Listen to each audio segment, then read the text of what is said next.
Freeze right there. Who do you think you are? That voice didn't belong to me, and it wasn't some random neighbor yelling into the morning air. It was aimed directly at my wife. She had her earbuds in, wrapping up the third lap of her usual morning run, when the shout finally cut through the music. She slowed, turned around, genuinely confused, wondering if someone had made a mistake. But there was no mistake. The accusation was meant for her. Standing there was a stranger in an oversized security vest, arms folded tight as if he'd just caught a criminal in the act. Welcome to Prodigy Tales. Don't forget to like and subscribe for premium HOA drama. Excuse me, my wife said, slipping one earbud out. Can I help you? Her tone wasn't defensive, just puzzled, the way a teacher sounds when a student interrupts with a ridiculous question. The man stepped closer, sunglasses crooked on his face, jaw moving as he chewed gum like he was practicing for a low-budget cop show.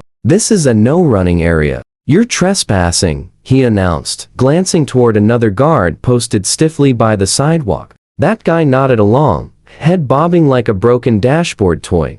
Now, let me explain something. We've lived in this neighborhood for 3 years. Not once ever has there been a no-running sign, rule, memo, policy, or complaint. My wife runs this exact route every single morning. She waves at the same elderly man watering his petunias. She brings dog treats for the neighbor's beagle. This place has never had an issue. But today, apparently, it was a full-blown crime scene. She tried to brush it off and kept jogging, hoping it was a joke or some kind of misunderstanding. It wasn't. They followed her. 2 HOA security guards in matching uniforms, shiny new boots, clipboards clutched tight like weapons. They looked like they'd been waiting their whole lives for a confrontation. She stopped again. Seriously, I live here. I'm just running. I do this every morning. The second guard finally opened his mouth. This is private property, ma'am. HOA rules prohibit unauthorized activity. We need to verify your identity. She laughed not because it was funny, but because that tight, controlled laugh is sometimes the only thing standing between calm and rage. Running is unauthorized now? She asked. Since when is breathing fresh air illegal? Please don't make this difficult, the first guard said, stepping closer. We just need to confirm you belong here.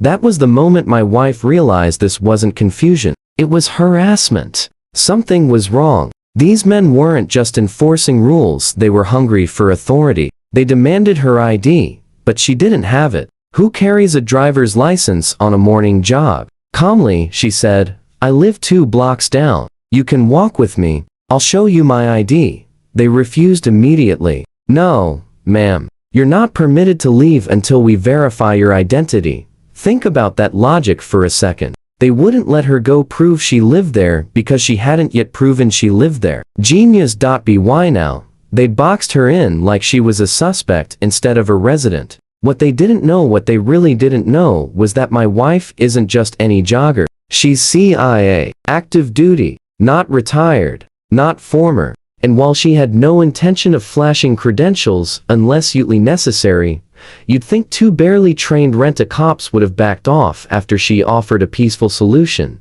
She tried once more. I'm going home. Walk with me. I'll show you whatever you need. Instead, they stepped closer, speaking into cheap walkie-talkies like they were staging a raid. We have a non-compliant female suspect. Requesting backup. Backup? For what? This wasn't law enforcement, it was Call of Duty.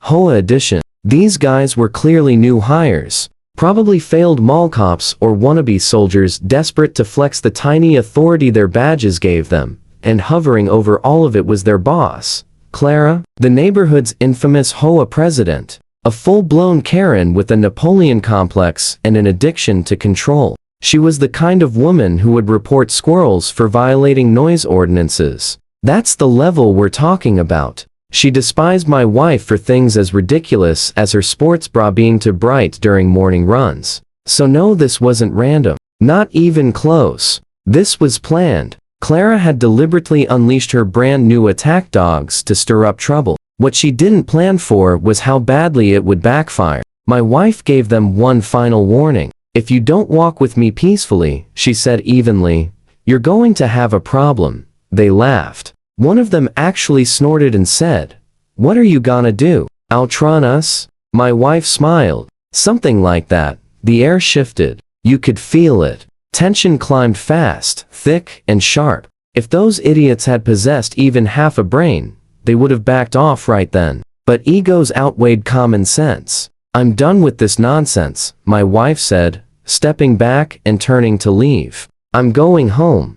That's when the stocky guard, the white guy with the buzz cut and neon vest, made his move. He lunged and reached for her arm. Huge mistake. Before his hand could clamp down, she spun and drove her palm straight into his chest. The impact sent him flying backward, slamming onto the pavement like a dropped refrigerator. His partner's clipboard went airborne. The bald black guard rushed in, shouting, "Ma'am, don't make this worse for yourself." She didn't hesitate. He grabbed for her. She caught his wrist mid-swing, twisted smoothly, and used his own momentum to flip him face first into the grass like a practice dummy. He groaned once and stayed right there. The third guard, a skinny guy who looked fresh out of some bargain basement security course, had been hanging back. Seeing both co-workers down, he suddenly found his courage. "You're in big trouble," he yelled, fumbling for his radio. My wife walked toward him calmly. He reached for her shoulder and immediately regretted it.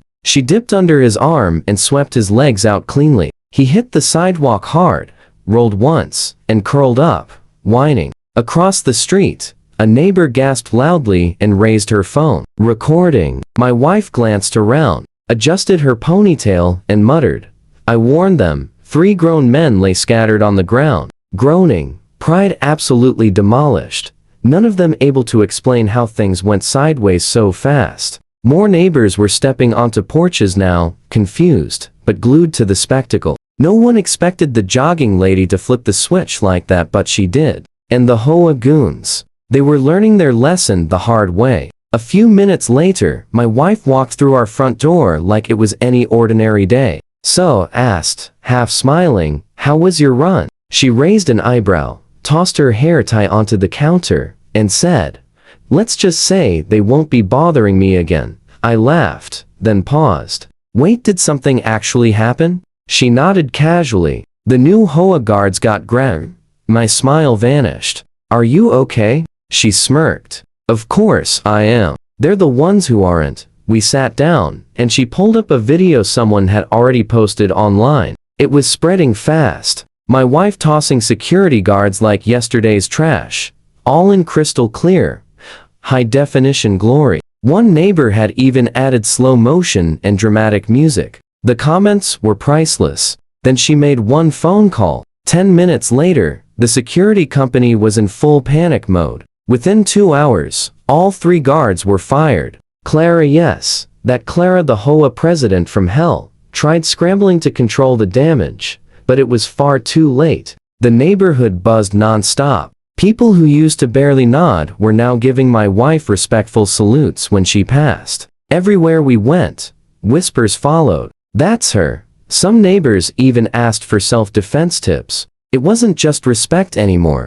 It was fear, admiration, authority. And from that day on, absolutely nobody messed with the CIA jogger again. The end. Like and subscribe for more HOA showdowns like this. And tell me, do you think Karen finally got what she deserved? Drop it in the comments.